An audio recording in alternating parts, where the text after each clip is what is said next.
Hi guys, sorry to interrupt your viewing, but please subscribe to the channel and like this video. Thank you. Thanksgiving with my family has always been a tedious ritual, filled with forced smiles, predictable small talk, and the ever-present undercurrent of judgment from relatives who believe their life choices are the only correct ones. This year, as I pulled into my parents' driveway, I braced myself for the usual interrogation about why I was still single, why I hadn't settled down, and why, despite all my success, I still hadn't followed the well-trodden path of marriage and children. But this time, I wasn't going to let them get away with it. This time, I was prepared. The house was warm, filled with the scent of roasted turkey, buttered rolls, and my mother's famous sweet potato casserole, the kind with the marshmallows melted just right on top. I walked in with a bottle of wine in one hand and my best polite smile plastered on my face. My mother greeted me with a tight hug, her eyes scanning me like she was checking for any sign that I had miraculously changed my mind about my entire life in the past year. "Lena, sweetheart, it's so good to see you," she said, squeezing my arm. "You look busy." That was her code for "you look exhausted," as if my single, career-focused life must be running me into the ground. I smirked and kissed her cheek. "You look great too, Mom. I see you've already had a glass of wine." The dining room was set as perfectly as ever, with my father at the head of the table, my brother Mike across from me, and my Aunt Carol seated beside my Uncle Mark. Carol was the queen of backhanded compliments and thinly veiled jabs, always ready to remind me that my biological clock was supposedly ticking. She had perfected the art of condescension, masking it with a syrupy sweet smile that made my teeth itch. Dinner started off the way it always did, stories about people from church, updates on my cousins' growing families, and the inevitable comparison of recipes. I played along, nodding at the right moments, taking sips of my wine when someone tried to drag me into a discussion about when I planned to settle down. I was doing well, keeping my responses light, deflecting the nosy questions with practiced ease. And then it happened. Carol, smiling just a little too smugly over her plate of turkey, tilted her head and delivered the line she had probably been saving all night. "You must be so lonely without a husband and kids, Lena." I barely blinked. The table went quiet for a fraction of a second, just long enough for me to register the way my mother stiffened and my father cleared his throat, already anticipating my reaction. Mike shot me a look that said, "Don't take the bait." But I was already there. I leaned back in my chair, swirling my wine lazily in my glass, letting the moment stretch just long enough to make Carol squirm.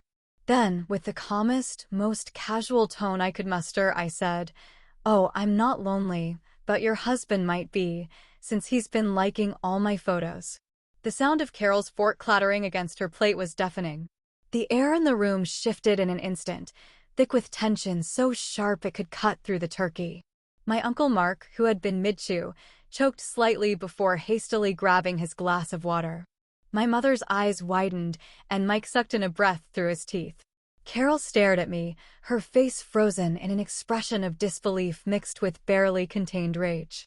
"Excuse me," she said, her voice suddenly sharper, losing that fake sweetness she always tried to maintain in front of the family. I shrugged, taking another sip of my wine. "I mean, it's not a big deal," I said lightly, watching her carefully. "It's just interesting, you know? Some people like my vacation pictures, some like my work posts, but Mark here, well, he's got a thing for my gym selfies." "And that one from Greece?" "Phew, I think he liked it 3 times." The silence that followed was absolute. Carol's face was turning a shade of red I had never seen before, her hand gripping the edge of the table so tightly her knuckles turned white. My Uncle Mark looked like he wanted to sink into the floor. My mother, ever the peacekeeper, opened her mouth as if to say something, but no words came out. Mike, the only one who found humor in the situation, coughed into his napkin, trying to mask what was very clearly a laugh. "Wow," he muttered under his breath, shaking his head. Carol finally found her voice, but it was thinner now, trembling with barely contained fury. "That's a disgusting thing to say, Lena." I tilted my head, feigning innocence. "Is it? I mean, I just assumed he was being supportive. Isn't that what family does?" Mark shifted uncomfortably in his seat, his eyes darting anywhere but at his wife. The damage had been done, and I could see the storm brewing behind Carol's carefully constructed facade. I had just shattered the illusion she had spent years maintaining, the one where she had the perfect husband, the perfect marriage, the perfect life. And I had done it with nothing more than a single sentence. I placed my glass down with deliberate ease, meeting her glare with unwavering confidence.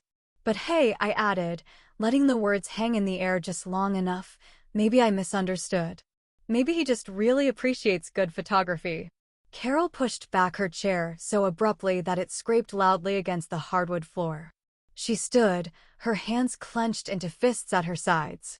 "Excuse me," she said through gritted teeth, and without another word, she turned and stalked out of the room. Mark hesitated for a moment before mumbling something about checking on her and quickly following behind. The silence at the table remained thick, like everyone was holding their breath, waiting to see what would happen next. My mother sighed heavily, rubbing her temples. "Lena, was that really necessary?" I picked up my fork and took a bite of mashed potatoes, savoring the rich, buttery flavor.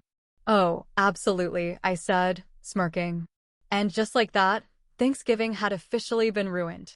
The moment the words left my mouth, the atmosphere in the dining room shifted so abruptly it was almost like the air had been sucked out of the room, leaving behind a thick, unbearable tension that wrapped itself around everyone at the table. Carol's face, which had been smug and full of condescension only seconds earlier, turned a shade of red so deep it almost looked painful, her jaw tightening as she stared at me with wide, furious eyes.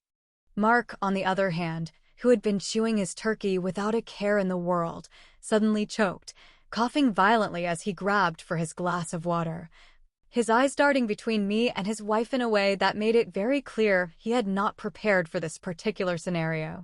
Across the table, my cousin Josh, who had spent the last several years trying to survive family gatherings by staying as quiet as possible, visibly fought back a laugh, pressing his lips together and looking away, though the slight shaking of his shoulders gave him away almost immediately.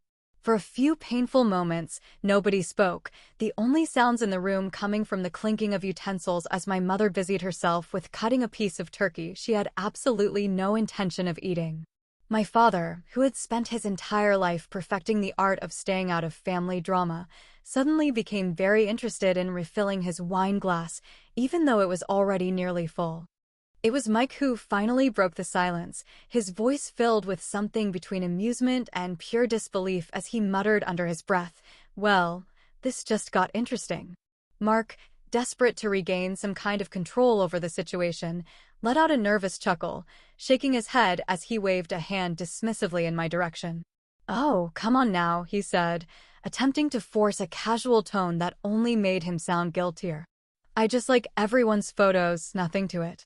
His voice cracked slightly on the last few words, and he immediately reached for his water again, gulping it down like his life depended on it. Carol, however, was not convinced. Her head snapped toward him so fast I was surprised she didn't give herself whiplash, her expression shifting from shock to something far more dangerous, something sharp and calculating that made it very clear she was already dissecting his excuse for any holes she could rip wide open. "Oh, really?" she said, her voice so controlled it was terrifying. "You like everyone's photos?" Mark nodded far too quickly, his hand gripping his fork so tightly his knuckles turned white.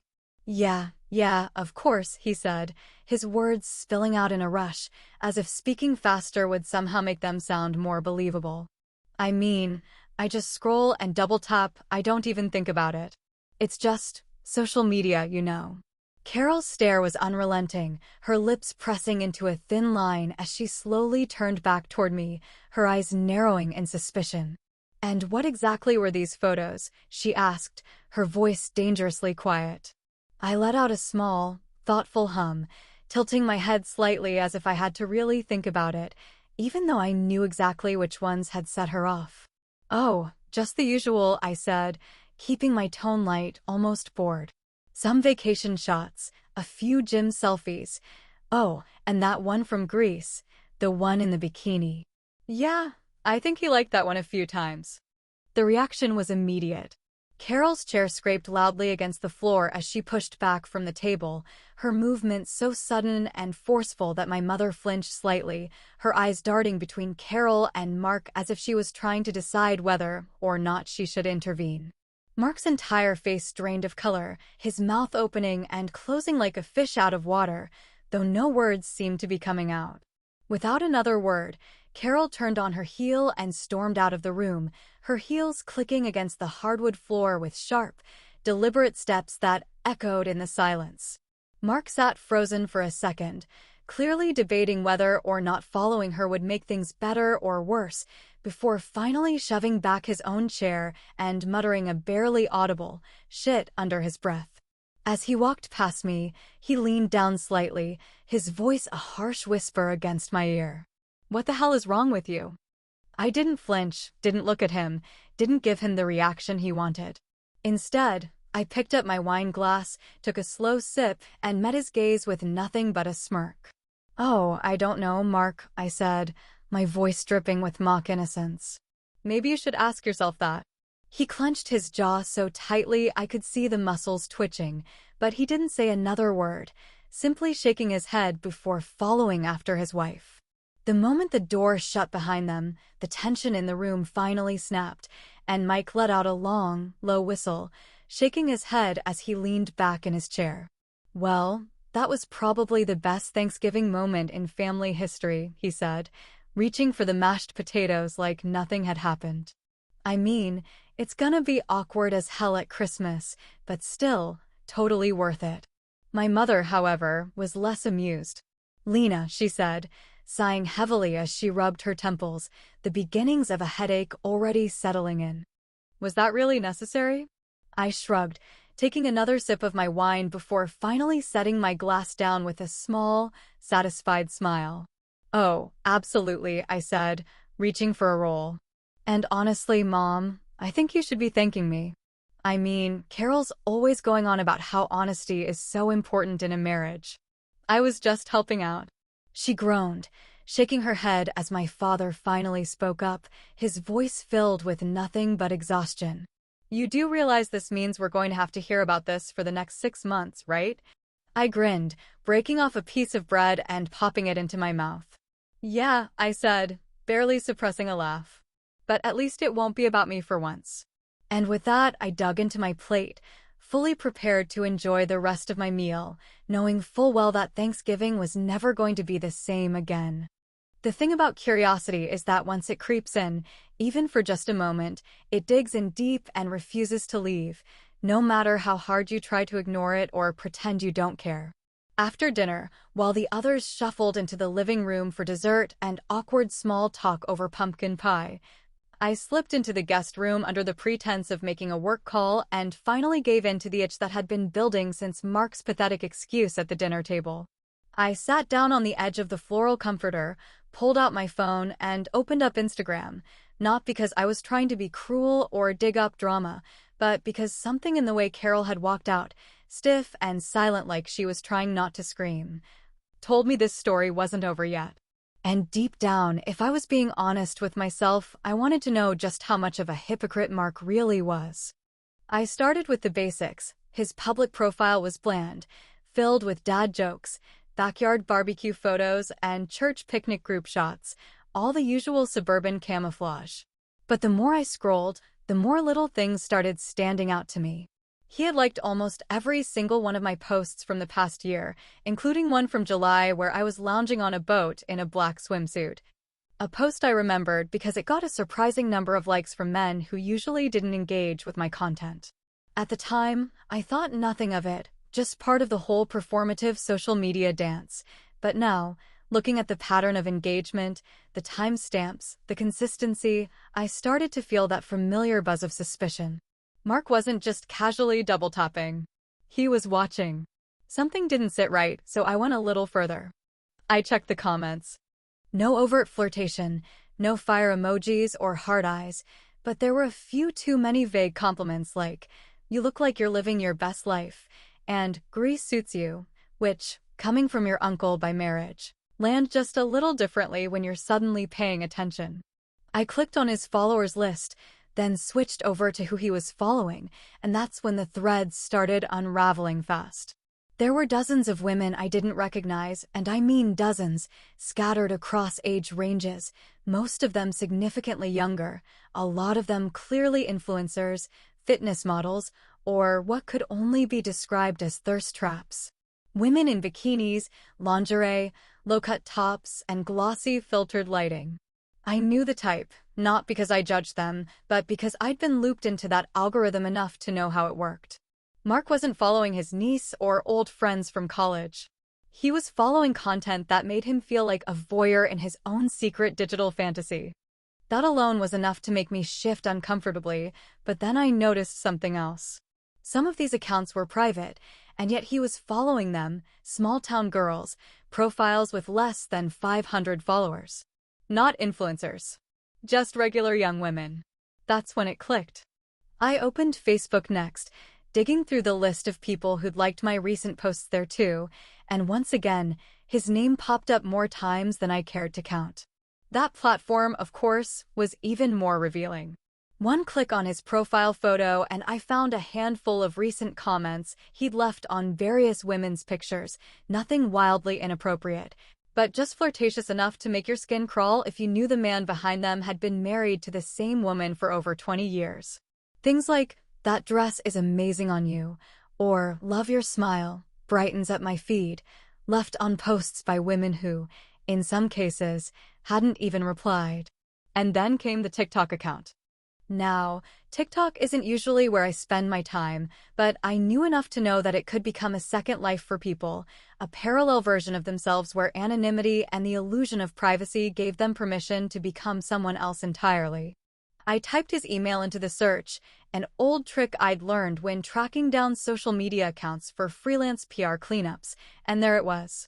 A private account under a slightly modified username, but the profile picture was unmistakably him, even if it was cropped close and heavily filtered. And the followers list? More of the same. Only worse. There were women doing thirst dances, lip-syncing to suggestive audio, bending over in yoga pants, and playing into the kind of content that wasn't exactly porn but wasn't family-friendly either. And he wasn't just following. He was commenting. Again, beautiful smile. Wow! Incredible energy. The kind of comments that, if left by a stranger, might be ignored. But if left by your married uncle, would set the house on fire. I sat back, the phone still in my hand, my brain buzzing with the electricity of too much information and the heavy weight of what it all meant. This wasn't just Mark being a little too friendly online. This was Mark living in a digital world where he got to be single, flirty, and invisible. Except he wasn't invisible anymore, not to me, and definitely not after what had gone down at dinner. And now I had a decision to make. Because this wasn't just me getting a little revenge for a snide comment about my life choices. This was the kind of thing that could burn a marriage to the ground, the kind of exposure that might split a family in half and stain every future holiday with the taste of betrayal. I stared at the screen, my thumb hovering over the screenshot button, my thoughts racing as I imagined Carol's reaction if she saw even a fraction of this. Would she scream? Would she cry? Would she finally see her perfect little world for what it really was, a house of glass built on denial and carefully curated public images? I didn't know. What I did know was that this wasn't just about me anymore. It was about the ugly truth crawling beneath the surface of what people pretend to be when they think no one's watching. And the question burning in my chest now wasn't if I could go nuclear with this information, but whether I should. The decision settled in my chest like a quiet storm, controlled but inevitable, a force that had been building from the moment Carol opened her mouth at the dinner table and flung her smug little remark in my direction. I wasn't going to confront her with the truth directly, wasn't going to hand her the evidence in some dramatic, soap opera-style revelation. That would be too easy, too predictable, and honestly, it wouldn't be nearly as satisfying as what I had in mind. No, if Carol was going to see her husband for who he really was, she was going to have to do it on her own, and I was going to make damn sure she found exactly what she needed without ever realizing I had orchestrated the whole thing. I returned to the living room where the rest of the family had gathered, the television droning in the background with some half-watched football game, and slipped back into my seat on the couch. making sure to position myself just close enough to Carol without being obvious. I pulled out my phone, scrolling through Instagram as if I were just passing time, making sure that Mark's profile was prominently displayed on my screen. I knew Carol would glance, knew she wouldn't be able to help herself, especially after the tension from dinner had left her simmering in a mix of suspicion and quiet rage. I made a point to let out a soft, amused hum, something just loud enough to catch her attention without seeming intentional, before tilting the screen just slightly in her direction. Out of the corner of my eye, I saw her shift, her gaze flicking toward my phone before quickly looking away, pretending to focus on her drink, her lips pressing into a thin, tight line. She wouldn't ask, not yet, not directly, because that would mean acknowledging that she had noticed, and acknowledging it would mean admitting that something was bothering her. But I knew her well enough to understand that the seed had been planted, and once it was there, she wouldn't be able to ignore it. I leaned back against the cushions, stretching slightly as if bored, and then, with perfect casual ease, I let my phone rest on the arm of the couch, unlocked, the screen still glowing with Mark's profile open, his list of recent likes and comments in clear view. I let it sit there, untouched, as I took a slow sip of my wine, pretending to be completely absorbed in the game, giving her just enough time to glance again, her fingers tightening slightly around the stem of her glass. And then, for the final nudge, I made my move. "Oh, man," I said suddenly, shaking my head with a quiet laugh, making sure my voice was just loud enough to carry across the room. Married men are seriously the biggest flirts, aren't they? I swear, half the DMs I get are from guys with wives and kids in their profile pictures. Like, dude, your family can probably see this. What is wrong with people? There it was. The moment she stiffened, the way her fingers twitched slightly against the glass, her eyes flicking toward me before immediately darting away again, like she was fighting the impulse to react, to ask, to demand to know exactly what I was talking about. But I didn't give her the satisfaction of a follow-up, didn't look in her direction, just let the words hang in the air like an offhand comment, like something that didn't matter, even though we both knew damn well that it did. I gave it a few minutes, let the tension settle, then decided it was time for the final push. I turned to Mike, who had been scrolling through his own phone, blissfully unaware of the storm brewing beside us, and nudged him with my elbow. "Hey," I said, keeping my tone light, "did you hear about Rachel's ex? The one who got caught sliding into random girls' messages? Apparently, his wife found out because he kept liking their photos first. It's like they don't even try to be subtle anymore." Mike snorted, shaking his head as he locked his screen.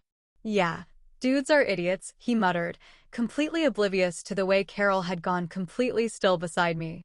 I waited, counting the seconds in my head, pretending not to notice as she finally gave in to the impulse, reaching for her phone with slow, deliberate movements, her expression carefully composed even as her fingers trembled slightly against the glass. She didn't ask me anything, didn't acknowledge that she had heard a single word I had said, but I could see it happening, the moment she started typing, the way her brows furrowed just slightly as she pulled up Mark's profile. And then, silence. She scrolled, and scrolled, and scrolled. I didn't look at her directly, but I saw it out of the corner of my eye, the way her expression shifted from mild irritation to something colder, something tighter, the way her breath caught just slightly as realization sank in. She had found it. The likes, the comments, the follows. She had found all of it. For a long moment, she didn't move, her phone gripped tightly in her hand, her nails pressing into the screen like she was holding onto it for dear life. Then, without a single word, she stood up, her chair scraping against the hardwood floor, and walked out of the room. Mark, who had been lounging in an armchair, barely paying attention to anything beyond his beer and the television, barely registered the sound at first. But when he glanced up and saw the way she had left, saw the way she moved with such quiet, controlled rage, something must have clicked in his head, because his expression shifted from indifference to concern in an instant. He set his drink down, pushing himself to his feet, already moving to follow her. "Carol," he called, his voice hesitant, uncertain, like he wasn't sure if he was walking into an argument or a full-blown catastrophe. And then, just as he stepped into the doorway of the kitchen, Carol's voice rang out, sharp and filled with fury, cutting through the entire house like a knife. "You disgusting pig." The words landed with the force of a gunshot, silencing the entire room in an instant, freezing everyone in place as the weight of what was happening crashed down around us.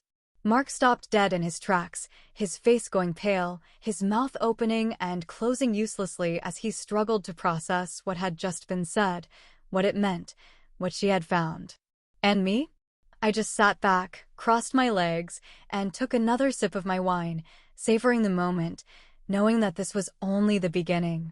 There was a moment, just after Carol's voice tore through the house and declared her husband a disgusting pig, where it felt like time itself had frozen and the walls were holding their breath, waiting to see what happened next.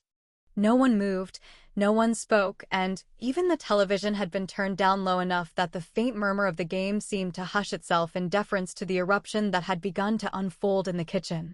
Mark stood frozen near the archway, his mouth half open like he wanted to say something but couldn't remember what language people used when their lives were falling apart in real time.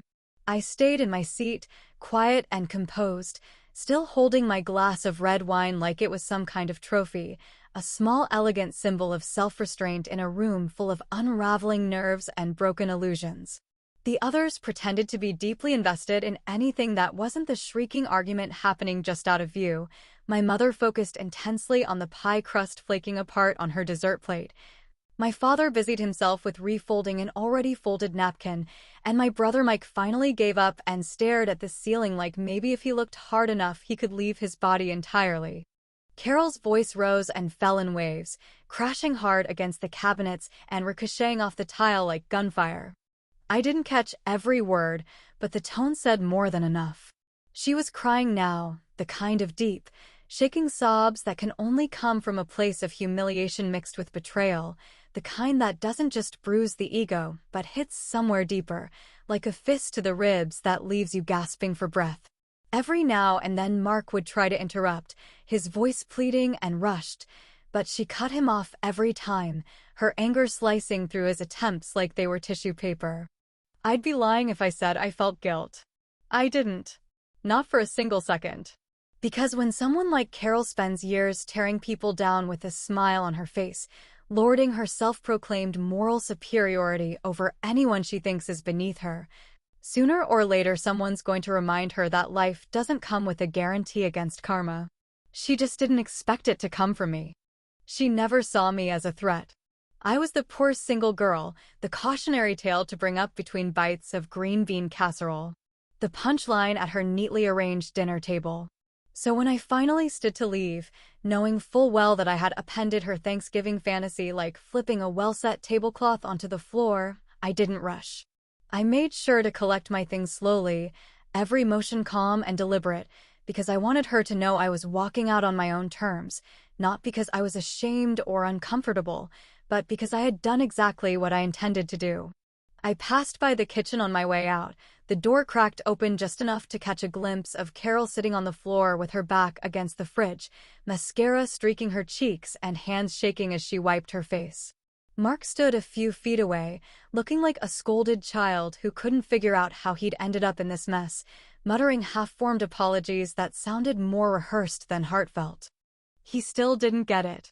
He didn't understand that the damage wasn't in what he did online, it was in what it revealed about who he really was when no one was watching. And now someone had. I paused just long enough to let Carol see me in the doorway. She looked up, her face a storm of rage and heartbreak, and I didn't flinch. I leaned in close enough so she could hear me over her own tears, keeping my voice low, like I was telling her a secret meant just for her. Next time, I whispered, slow and steady, worry less about my love life and more about your own. She didn't respond, just stared at me like she couldn't decide if she wanted to scream or crumble. And then I turned and walked out, my heels clicking against the tile in a rhythm that felt almost ceremonial, a final punctuation mark on a night that had started with turkey and ended in emotional arson. The door closed behind me with a soft but definitive click, and for the first time all evening, the silence felt like mine. The night air was sharp against my skin as I stepped outside, a cold wind wrapping around me like the universe itself was exhaling after the chaos I'd left behind. I stood at the edge of the porch for a moment, breathing it in, feeling strangely calm, not triumphant exactly, but grounded in something that felt a little like peace and a little like power. There's a particular kind of satisfaction that comes from standing up for yourself in a room full of people who'd rather see you shrink. I didn't shrink. I didn't back down. And I didn't pretend to be sorry. As I walked to my car, the quiet hum of distant traffic and rustling leaves in the wind seemed to ask the only question still left unanswered. Would it matter? Would Carol leave him? Would she forgive him? Would this moment split their life open, or would it simply be buried under another layer of fake smiles and Christmas cards? I didn't know. And honestly, I didn't care. Because sometimes revenge isn't about what happens next. It's about forcing someone to see what they've been pretending not to see for years. It's about shoving their carefully painted reality into a mirror and making them watch it crack. So let them pick up the pieces if they can. Me? I'm just going home. And for once, I don't have to explain myself to anybody.